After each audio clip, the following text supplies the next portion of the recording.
So ఈరోజు నేను చాలా కామన్గా అడిగే క్వశ్చన్, ఒక లేడీ ఎప్పుడు ప్రెగ్నెన్సీ ప్లాన్ చేసుకోవాలి, ఎప్పుడు వాళ్ళకి ఎక్కువ ప్రెగ్నెన్సీ ఛాన్స్ ఉంటుంది అనేది చాలామంది అడుగుతూ ఉంటారు కామన్గా.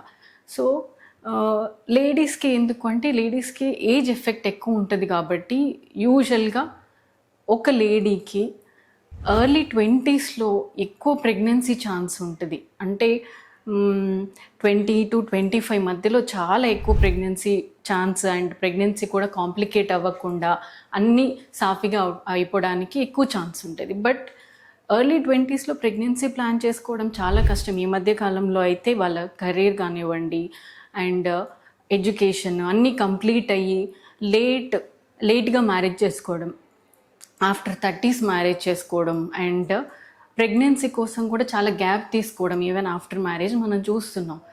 ఎస్పెషల్లీ ఇండియన్ పాపులేషన్ వెస్ట్రన్ పాపులేషన్తో కంపేర్ చేస్తే ఇంకా తొందరగా ఎగ్ నంబర్ అండ్ క్వాలిటీ తగ్గిపోవడం అనేది యాజ్ పర్ ఎవిడెన్స్ మనకి నిరూపించబడింది.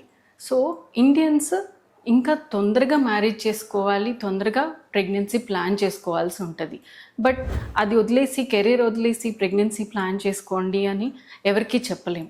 సో ఒక ఉమెన్కి వాళ్ళు ఎప్పుడు ఫిజికల్గా, సైకలాజికల్గా, ఫినాన్షియల్గా వాళ్ళు ఎప్పుడు రెడీ ఉంటే అప్పుడే ప్రెగ్నెన్సీ ప్లాన్ చేసుకోమంటాం. బట్ మన బయాలజికల్ క్లాక్ అనేది నడుస్తూనే ఉంటుంది and chances of pregnancy, egg quality, egg number అన్నీ తగ్గుతూ ఉంటాయి and age related pregnancy complications కూడా పెరుగుతూ ఉంటాయి. కాబట్టి మనకి వేరే ఆప్షన్స్ కూడా ఉన్నాయి. మనకి అడ్వాన్స్డ్ టెక్నాలజీస్ వచ్చాయి కాబట్టి ఎవరైనా సరే ప్రెగ్నెన్సీ లేట్గా ప్లాన్ చేద్దాం అనుకున్న వాళ్ళు కంపల్సరీ ఒక ఫర్టిలిటీ కన్సల్టెంట్ని కన్సల్ట్ అవ్వండి. ఫస్ట్ మీ ఎగ్ రిజర్వ్ ఎట్లా ఉంది, అంటే ఎగ్ నంబర్ ఎట్లా ఉంది మీ బాడీలో అనేది కొన్ని చిన్న టెస్ట్ల ద్వారా వాళ్ళు డయాగ్నోస్ చేస్తారు.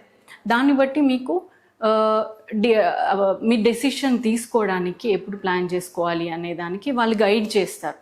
And we have oocyte freezing options also. అంటే ఒకవేళ మీరు కనుక ఇంకా ఇప్పుడే ప్లాన్ చేసుకోవట్లేదు, మ్యారేజ్ ప్లాన్ చేసుకోవట్లేదు అంటే, మీ రిజర్వ్ తక్కువ ఉంటే ఊసైడ్ ఫ్రీజింగ్ ఆప్షన్ అనేది ఉంది. సో దట్ మీరు ఎప్పుడైనా ఫ్యూచర్లో మీ ఫ్రోజన్ ఊసైడ్స్ తోటి, మీ జీన్స్ తోటి ప్రెగ్నెన్సీ రావడానికి ఎక్కువ ఛాన్స్ ఉంటుంది. ఈవెన్ కొంతమంది మ్యారేజ్ అయింది అయినా ఇప్పుడే ప్రెగ్నెన్సీ వద్దనుకుంటున్నారు, ఓవేరియన్ రిజర్వ్ ఎగ్స్ చాలా తక్కువ ఉన్నాయంటే కూడా వాళ్ళకి వాళ్ళ హస్బెండ్ స్పర్మ్తో ఎంబ్రియో రెడీ చేసి ఎంబ్రియో ఫ్రీజ్ చేసుకున్నట్లయితే వాళ్ళకి ఎప్పుడైనా తర్వాత టిల్ 10 years మనం ఫ్రీజింగ్లో ఉంచుకోవచ్చు. సో ఎప్పుడైనా ఫ్యూచర్లో వాళ్ళు న్యాచురల్గా రాలేదు ప్రెగ్నెన్సీ, వాళ్ళు కావాలనుకున్నప్పుడు అప్పుడు వాళ్ళు యూటిలైజ్ చేసుకోవచ్చు ఎంబ్రియోస్. సో మీరు ప్రెగ్నెన్సీ ప్లాన్ చేసుకుందాం అనుకున్నా, డీలే చేసుకుందాం అనుకున్నా, మ్యారేజ్ పోస్ట్పోన్ చేసుకుందాం ఇప్పుడే వద్దనుకున్నా కూడా ఫస్ట్ మీ రిజర్వ్ అనేది టెస్ట్ చేసుకొని, ఓవేరియన్ రిజర్వ్, దాన్ని బట్టి మీరు వాళ్ళ ఫర్టిలిటీ కన్సల్టెంట్ గైడెన్స్ తోటి నెక్స్ట్ స్టెప్ తీసుకోండి. Thank you.